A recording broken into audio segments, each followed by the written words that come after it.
가정을 교회로 삼아주시는 하나님, 세계적으로 어려운 가운데에서도 사랑하는 성도님들 평안과 기쁨 속에서 한 주간을 살아가게 하심을 감사를 드립니다.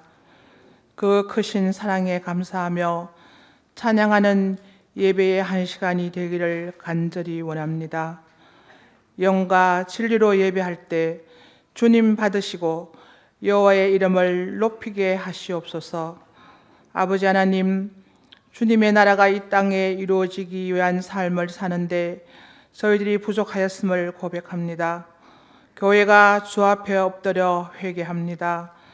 온 세상의 제사장이요 축복의 통로로 택하신 교회가 사명을 감당하지 못한 것을 회개합니다. 하나님 위에 우상을 섬기고 세상을 사랑했던 것을 회개합니다.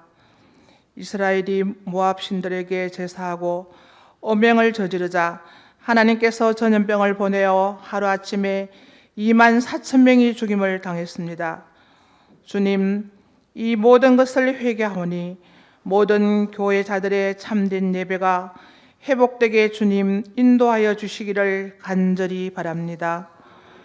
주님, 저희들을 불쌍히 여기시고 주의 능하신 손을 들어 올리셔서 코로나19 감염병의 재앙이 속히 멈춰지게 하여 주시기를 간절히 원합니다.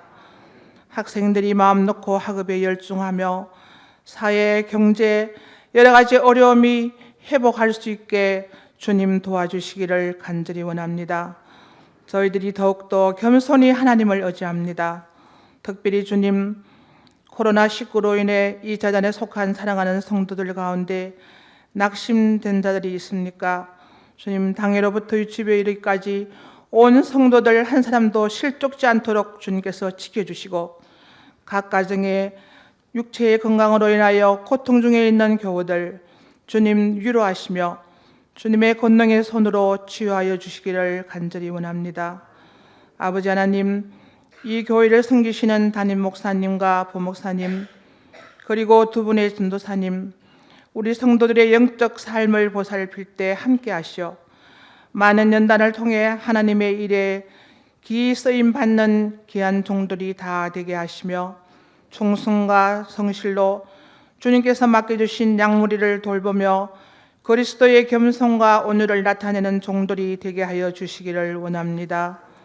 아버지 하나님, 이 시간 말씀을 전하실 목사님에게 주님 능력의 말씀을 전할 수 있도록 주님께서 붙잡아 주시고 은혜의 시간이 되게 인도하여 주시옵소서. 찬양대의 찬양을 주님께서 허방하시고 주님께는 영광이요 성도들에게는 은혜의 귀한 찬양이 되게 도와주시옵소서. 모든 것 주님께 의탁드리오며 살아계신 예수님 이름으로 간절히 기도드리옵나이다. 아멘.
아멘.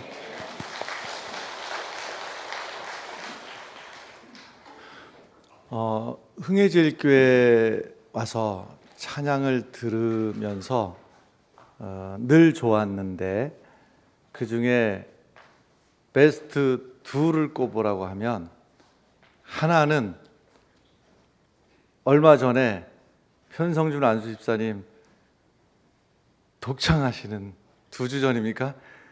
그때 마음속에 너무 좋았어요.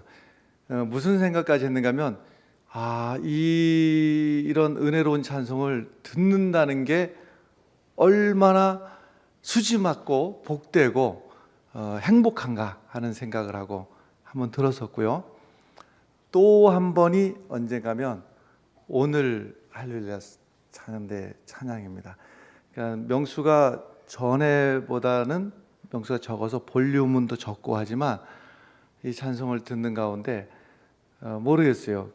이제 듣는 사람과 또 찬양을 드리는 분, 또 성령께서 내 마음을 주장하심, 이것이 다 함께 이제 조화로울 때 그렇게 되는 것인데, 찬송을 듣는데 마음이 몽실, 움찔 하면서 아주 촉촉하게 은혜가 찾아옵니다. 여러분도 그러셨나요 혹시? 참 감사해요.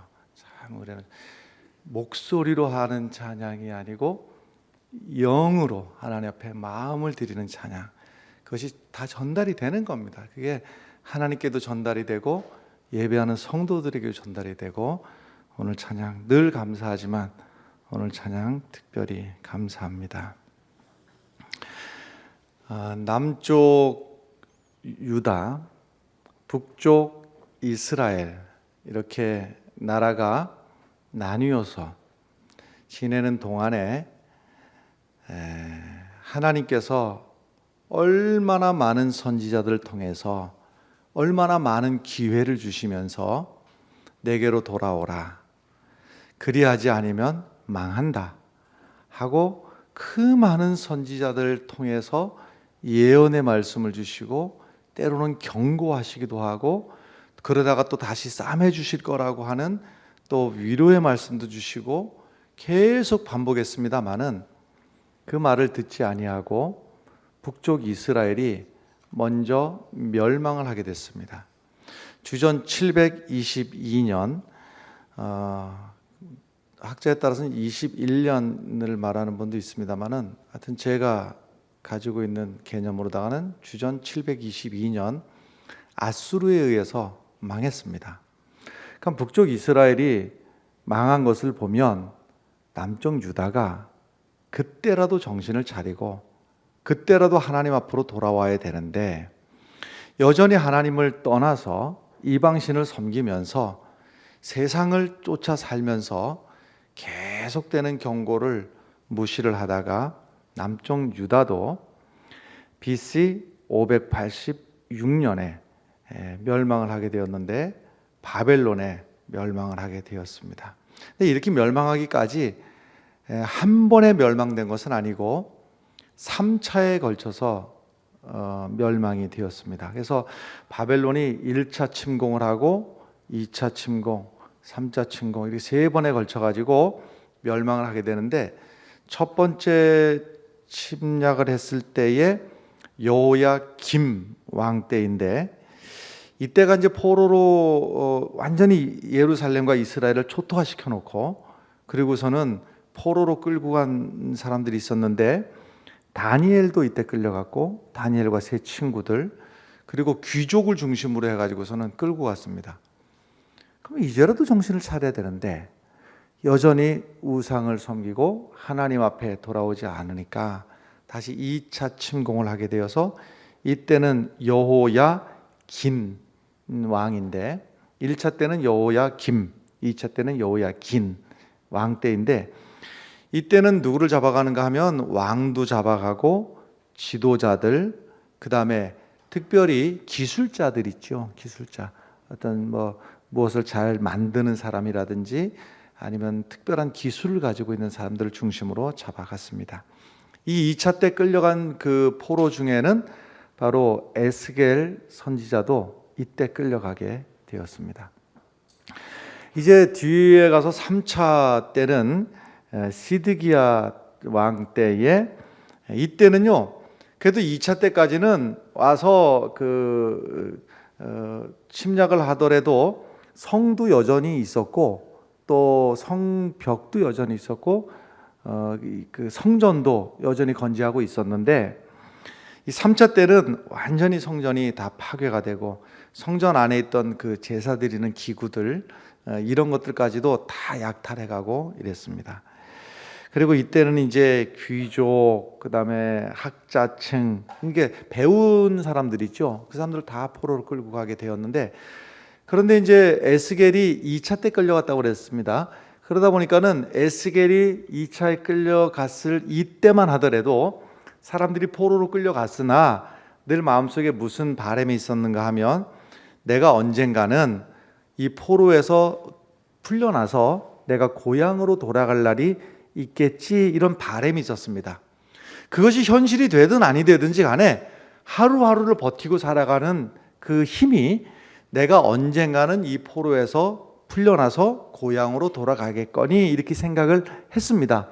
근데 결과적으로 3차 때 가가지고서는 3차 때 가서는 완전 예루살렘 성이 다 무너지고 성전까지도 완전 무너지는 상황이 되고 나니까 이제는 달라진 거예요. 꿈이 없어진 거예요. 포로로 끌려왔는데 돌아갈 고향이 없어진 거예요. 내가 꿈에도 그리던 고향에 가서 그 예루살렘 성전에서 예배 드리던 날을 꿈꾸고 있었는데 그 날이 이제는 물거품처럼 사라져버린 겁니다. 기가 막힌 상황이 된 것이죠. 그래서 지금 에스겔 선지자의 이 말씀, 오늘 주시는 말씀은 사실은 아직 3차 침공이 현실로는 일어나지 않았고 나중에는 현실로 일어났습니다만은, 아직 현실이 되기 전에 에스겔 선지자가 3차 침공 때에 어떻게 예루살렘 성이 다 패망하고 성벽이 무너지고 성전이 무너질 것을 환상으로 보고 그 환상을 미리 말씀해 준 말씀이 에스겔서의 말씀이에요. 그런데 이 오늘 읽은 9장의 말씀은, 이 9장의 말씀은 예루살렘 성이 망하는 그 장면을 보여주고 있는 거예요. 예루살렘 성이 무너지고 망하는 장면. 바로 앞에 8장에는 어떤 내용이 있는가 하면, 왜 이스라엘이 망할 수밖에 없는가, 이 유다 나라가 왜 이렇게 처참하게 끝날 수밖에 없는가를 원인을 일러주고 있는데, 그 내용 중에 보면 8장 내용 중에 보면 이런 말씀이 있습니다. 이스라엘 백성들이 몰래, 부끄러운 줄은 아는 거예요. 몰래라고 하는 것은요, 몰래 곤충하고 짐승을 키웠어요. 이게 무슨 소린가? 곤충을 키우는 걸 왜 몰래 키우고 짐승을 키우는 걸 왜 몰래 키우는가 했는가 하면, 그것을 우상으로 몰래 키우는 거예요. 그러니까 이방에서 하는 짓들을, 그것을 배워가지고 곤충을 키우면서 이것을 신이라고, 말하자면 메뚜기를 키우면서 메뚜기님 내게 복을 주십시오, 이러고 있는 겁니다. 그리고 짐승을 키우면서 그 짐승을 신으로 모시면서 신격화해가지고 모시면서, 근데 이것이 이제 어느 지경까지 이르게 되었는가 하면, 처음에는 슬금슬금 몰래 하던 짓이 이제는 아예 드러내놓고 어쩔래 하는 식으로다가 이제는 우상을 섬기기 시작했는데, 어느 지경까지 가게 되었는가 하면, 아예 예루살렘 성전, 하나님의 성전 안에다가 우상을 들여놓고 그 우상을 섬기는 일까지 있었습니다. 특별히 뭐 태양을 섬기고 뭐 온갖 짐승을 섬기고 이러다 못해 가지고서는요, 바벨론에는 담무스라고 하는 아주 난잡한 신이 있습니다. 예배 드리는 자체가 아주 난잡한 어떤 성적인 그런 행위들이 거기서 일어나는 그러한 정말 추잡한 제사를 빙자한 이러한 일들이 담무스 신을 섬기는 일까지 있었는데, 그런 이런저런 잡다한 우상신들을 하나님의 전 안에까지 모셔다 놓고 여기서 예배를 드리는 우상신 앞에 섬기는 그런 일까지 있고 말았습니다. 여기까지를 여러분 이 말씀 배경으로 들으시고 3절 말씀을 함께 읽도록 하겠습니다. 읽습니다. 그룹에 머물러 있던 이스라엘 하나님의 영광이 문지방에 이르더니 여호와께서 그는 옷을 입고 서기관의 먹그릇을 여기를 설명을 좀 해드려야 됩니다. 그룹에 머물러 있던 이 그룹이 있는 장소가 어디인가 하면 속죄소, 지성소. 그러니까 성전의 구조가 이렇게 칸이 나뉘어져 있습니다만은 그 중에서 제일 중심되는 곳, 거기가 바로 하나님이 임재하시는 곳. 하나님께서도 내가 여기 있겠노라 말씀하시고 이스라엘 온 백성들도 거기에 하나님이 계시는 걸로 생각한 그 자리에 있던 이스라엘의 하나님의 영광이 본래는 거기 있어야 되는데, 속죄소에 있어야 되는데, 그룹이 머물러 있었던 속죄소, 지성소, 거기에 하나님의 영광이 있어야 되는데 어디로 가 계십니까? 성전 문지방에 갔다. 그러니까 하나님이 내가 이 꼴 저 꼴 내가 더 이상 볼 수가 없어가지고 내가 말없이 조용히 떠난다, 이런 내용이에요. 하나님이 계시는 그 자리에서 하나님의 영광이 떠나가는 장면입니다. 그럼 하나님이 떠나가시면 무슨 일이 생기는가? 떠나가서는 걸로 끝나지 아니하고 우리의 생명 되시는 하나님, 나의 구원자 되시는 하나님이 떠나가시면 우리에게 임할 것은 재앙과 환난밖에는 남은 것이 없는 그런 상황이 돼버리고 많은 위급한 그런 상황이에요. 이 위급함을 좀 같이 느끼면서 오늘 말씀을 들어야 됩니다. 2절 말씀 읽겠습니다. 2절 말씀 함께 있습니다. 내가 보니 6사람이 북향한 윗문 길로부터 오는데 각 사람의 손에 죽이는 무기를 잡았고 그 중에 한 사람은 가는 베옷을 입고 허리에 서기관의 먹그릇을 찼더라. 그들이 들어와서 놋 제단 곁에 서더라. 아멘. 하나씩 좀 설명을 해야 됩니다. 보니까 6사람이 등장을 합니다. 어느 쪽에서 등장하면 북향한 윗문 길로부터 오는데 어렵죠? 북쪽에서 온다는 얘기입니다. 저 북쪽에서 6사람이 와요. 이것은 뭘 말하냐면 북쪽에 있는 바벨론이 쳐들어와서 이 땅을 멸망시킬 것이다 라는 얘기예요. 방향이 북쪽이라는 얘기는요. 그래서 북쪽에서 6사람이 오는데 어떤 모습으로 오는가? 각 사람의 손에 무엇이 있어요? 죽이는 무기를 잡았다. 죽이는 무기가 어떤 걸까요? 이때는 아직 총 같은 개념은 없을 때니까 뭐 칼이라고 여기셔도 되고, 칼도 그냥 작은 칼이 아니라 아마 큰 칼 막 이렇게 휙휙 휘두르면 그냥 막 여러 사람이 다칠 만한 그런 겁나는 그러한 칼이든지 뭐 그런 거겠죠. 그래서 각 사람의 손에 죽이는 무기를 잡았고 분위기가 아주 무시무시한 분위기입니다. 근데 그 중에 한 사람은, 6명 중에 한 사람은 가는 베옷을 입었다. 그러니까 나머지 이 6명이 전체적인 분위기는 어떤 분위기냐면 무장을 한 분위기입니다. 무장.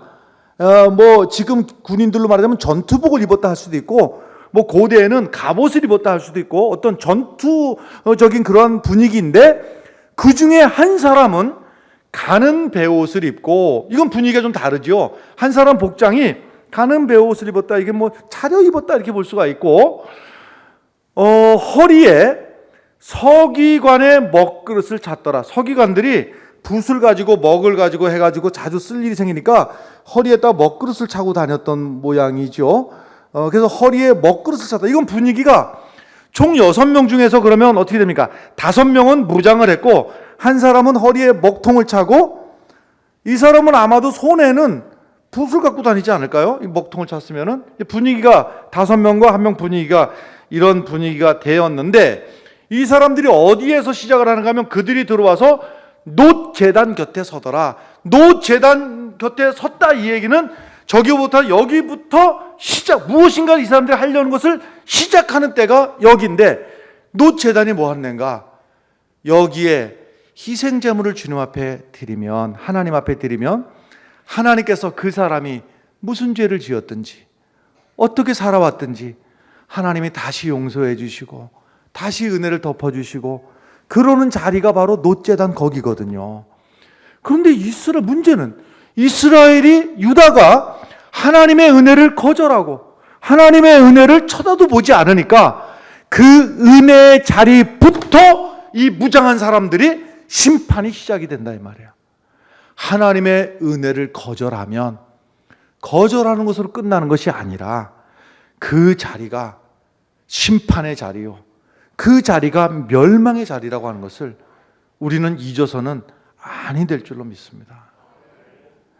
하나님 앞에 은혜 받을 수 있을 때 은혜 받으시고, 기회만 되면, 내게 틈만 주시면 하나님 앞에 은혜 받기를 사모하는 성도들이 되시기를 간절히 바랍니다.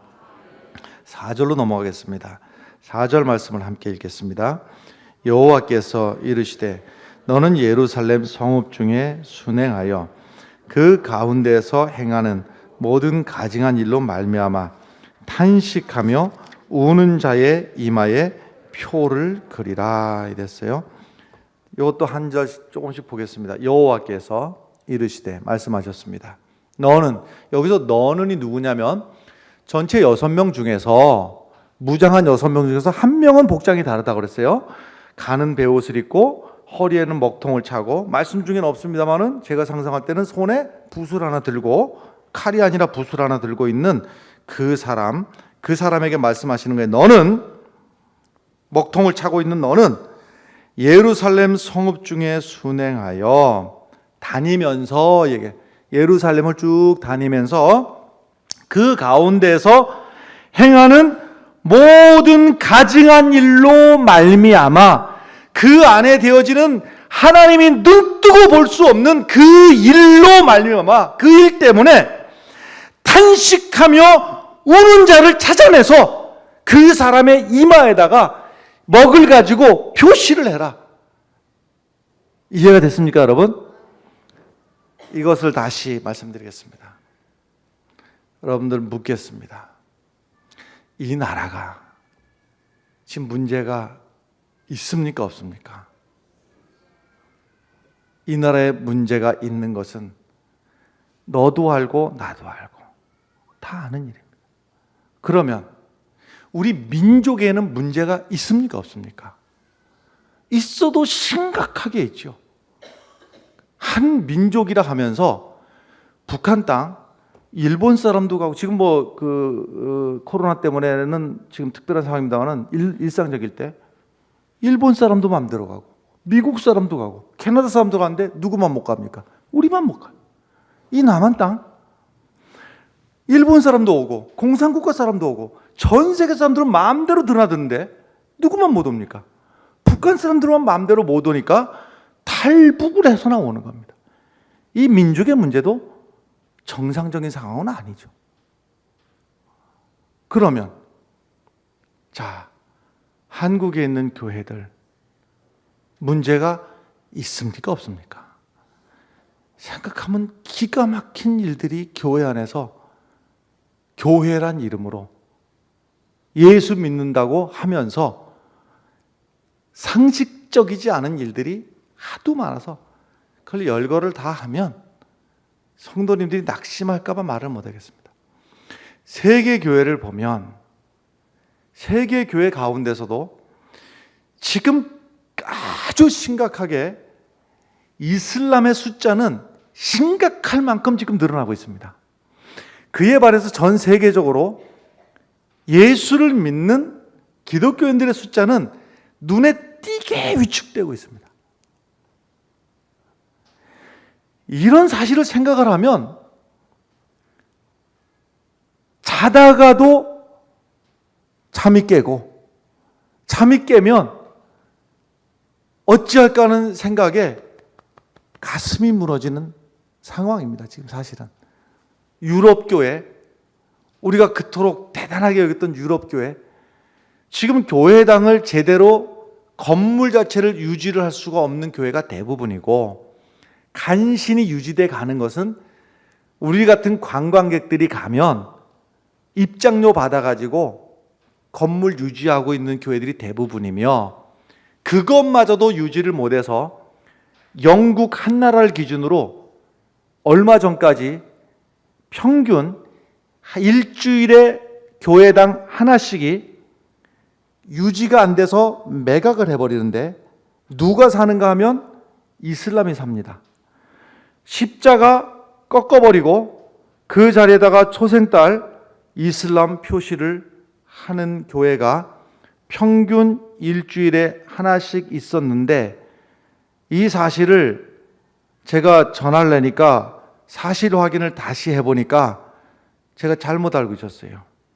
시대가 달라져가지고 일주일에 2개 교회씩, 내가 알고 있는 거는 일주일에 1개 교회씩이 이슬람으로 넘어가는 줄 알았더니만 이제는 일주일에 2개씩 이슬람의 교회가 넘겨버리고 팔아버리고, 이슬람이 사서 십자가 꺾어버리고 초생딸 걸어버리고, 이 일들이 영국에 있는, 영국만 그러느냐, 지금 독일 교회도 형편없고 다 그렇습니다. 캐나다 교회 뭐 다 그러는 건 아니겠습니다만은 많은 교회가, 아주 많은 교회가, 그러니까 대세를 이루는 수가, 일단 부활절 예배하고 크리스마스 예배는 안 드립니다. 왜 안 드리는가? 부활절 때는 목사님 부활절 휴가 가셔야 됩니다. 웃는 얘기가 아니라 그게 보편적인 정서입니다. 보편적인 정서. 그러니까 목사님만 휴가 가느냐? 교원들도 다 휴가 가야 됩니다. 그래서 부활절 때는 예수님은 없는 부활절 휴가를 즐기느냐고 부활절 예배는 안 드립니다. 성탄절 예배 안 드립니다. 왜요? 교인들도 휴가 가야 되고 목사님도 휴가 가야 돼서 성전에서는 성탄절 예배는 안 드립니다. 지금 이게 나라마다 보면 가슴이 먹먹해지고 속상해가지고 나오느니 눈물밖에 안 나오려고 그러고. 자, 또 묻습니다. 우리 교회 완벽한 교회입니까? 아니면 문제가 있습니까? 없습니까?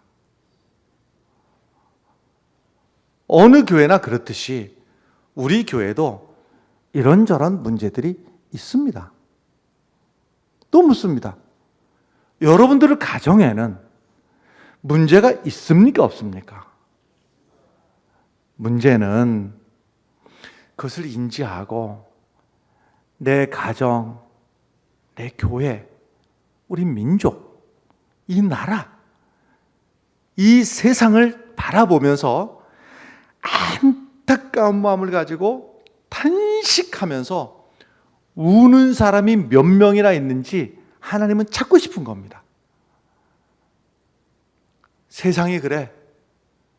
뭐 우리 교회는 뭐 어때?